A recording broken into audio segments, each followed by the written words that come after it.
Dites-moi dans les commentaires si vous vous reconnaissez là-dedans, mais je suis quasiment sûr que 99% des gens vont se reconnaître. Vous avez très probablement eu un maître ou une maîtresse, notamment à l'école primaire, qui vous demandait de sauter une ligne et puis ensuite, attention, de sauter 3 carreaux et de commencer à écrire au 4e carreau. Mais attention, si jamais c'est un paragraphe, alors vous sautez 2 lignes et là c'est 4 carreaux et demi. Et puis l'année suivante, il y a le bon élève ou la bonne élève qui demande maîtresse, combien de carreaux on saute ? Puis là, la maîtresse, elle ne sait pas quoi répondre, tout simplement parce que pour elle, voilà, vous vous adaptez, chacun écrit comme il veut. Et là, les élèves sont bloqués, mais combien de carreaux est-ce qu'il faut sauter ? Et bien, vous voyez, ce genre de traumatisme psychologique, c'est vraiment à cause de ce genre de maître ou de maîtresse qui nous ont inculqué comme ça des règles absolument arbitraires et débiles. Vous devez vous sortir de ce mindset-là, et on a tous eu des maîtresses et des maîtres comme ça. Et vraiment, il faut prendre conscience de ça, parce que pourquoi aujourd'hui, ça donne des personnes qui ont toujours besoin de validation, de savoir si on peut faire ça, si on a le droit, si c'est légal, qui ne se posent pas les questions par eux-mêmes et qui sont bloqués par le moindre obstacle. Et donc, on a reçu ces dernières semaines beaucoup de questions de ce genre, des questions anecdotiques, par exemple, est-ce qu'on peut mettre une image en couleur dans un livre, mais alors une autre qui est en noir et blanc, mais si on met en couleur et qu'on est à 7,99, est-ce que ça va être rentable ? Est-ce que si je mets le QR code à gauche, il vaut mieux pas le mettre à droite, parce que quand on ouvre le livre, c'est à droite le QR code, mais attends, si c'est une page impaire, est-ce que c'est pas grave ? Alors peut-être plutôt au début, ou voilà, vous voyez ce genre de tergiversation, comme on dit, sur des sujets insignifiants.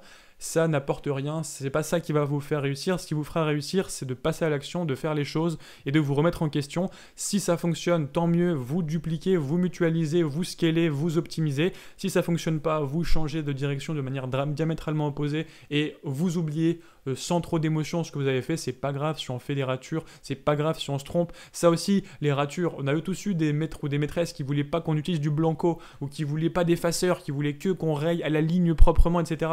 Donc, bien sûr, il y a des raisons à cela. Des fois, les élèves, ils font des gros pâtés et puis on est obligé au début de leur mettre des règles. Mais il faut arrêter avec ces gens psychorigides qui imposent des règles inutiles. Voilà, ne pas utiliser de blanco, jamais compris ce truc. Enfin voilà. Et ça, c'est vraiment des choses c'est des traumatismes psychologiques qu'on garde tout le temps. Et aujourd'hui, même 10 ans, 20 ans, 30 ans, 40 ans après, on a des personnes qui ont un impact dans leur business parce qu'ils n'arrivent pas à avancer à cause de ce genre de petits problèmes. Je vous donne un autre exemple. On a eu plusieurs personnes qui nous posent cette question, donc si vous reconnaissez, c'est pas grave du tout, prenez-le pour vous et remettez-vous en question, qui nous disent par exemple comment on fait un QR code pour rediriger vers un livre avec un QR code. Comment on fait un QR code ? Bon, on va faire un QR code, je vais sur Google, je tape QR code, générateur de QR code, crée gratuitement votre QR code. Si jamais je rentre l'URL à l'intérieur, j'ai un QR code tout simplement. Donc là, il y a un moment donné, ça m'a mis 10 secondes sur Internet, trouvez la réponse par vous-même. Si vous voulez faire l'entrepreneuriat, si vous voulez faire un business, vous allez avoir tous les jours des problèmes, tous les jours des obstacles, tous les jours des concurrents, tous les jours des contraintes administratives. Donc si vous n'êtes pas capable de trouver des réponses simples qui sont trouvables sur Internet en 10 secondes, ça va être compliqué pour vous. Donc vraiment, remettez-vous en question. Dès que vous avez une question, vous cherchez s'il n'y a pas quelqu'un qui a eu le même problème sur Internet, etc. et vous trouvez la réponse par vous-même. Si vous voulez qu'on tienne par la main, si vous cherchez la validation, si vous cherchez à être materné, c'est vraiment pas comme ça que vous allez réussir. Il faut prendre de l'indépendance et de la hauteur vis-à-vis de tout. Je vous invite à regarder le podcast de Yann Darwin, Le développement personnel se fout de votre gueule. Je vous le mets dans la description, il est absolument incroyable.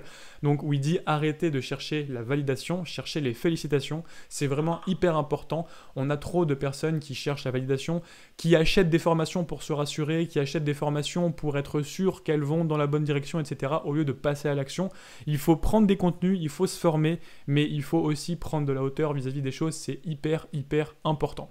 Donc voilà, c'était un petit peu la morale de cette vidéo. Prenez de la hauteur. Quand vous suivez une formation, ne suivez pas à la lettre à 100%. S'il y a quelque chose que je peux vous garantir à 100%, c'est que si vous suivez à la lettre chaque minute de chaque détail, de chaque stratégie, de chaque petit micro centimètre carré de toutes les formations, c'est pas comme ça que vous allez réussir et vous ne réussirez pas forcément parce qu'il faut aller au-delà. Si vous faites tout le temps la même chose, si vous demandez la validation, ce qui va se passer, c'est que vous ferez pareil que tous les 90% des gens qui cherchent la validation et donc vous allez saturer vos propres stratégies par des milliers de personnes qui font la même chose que vous, et vous avez toujours des gens qui sortent du lot, qui font des choses différentes, qui vont ramasser les grosses parts du gâteau pendant que vous ramasserez les miettes. C'est vraiment malheureusement comme ça, mais voilà, sortez de ce schéma de pensée et je vous assure que tout ira mieux, y compris sur KDP et en business en ligne, dans n'importe quel business, dans n'importe quelle activité entrepreneuriale. Voilà, c'était la morale de cette vidéo. Dites-moi ce que vous en pensez. Spécial dédicace au maître ou à la maîtresse qui se demandait à sauter 3 carreaux et demi dans les commentaires, s'il vous plaît. Faites-nous votre retour d'expérience. Abonnez-vous à la chaîne et je vous dis rendez-vous dans les prochaines vidéos de ce mois de novembre. 5 minutes pour traiter d'un petit sujet KDP. Donnez-moi vos suggestions également et je vous dis à la prochaine et belle vente sur Amazon KDP. Ciao!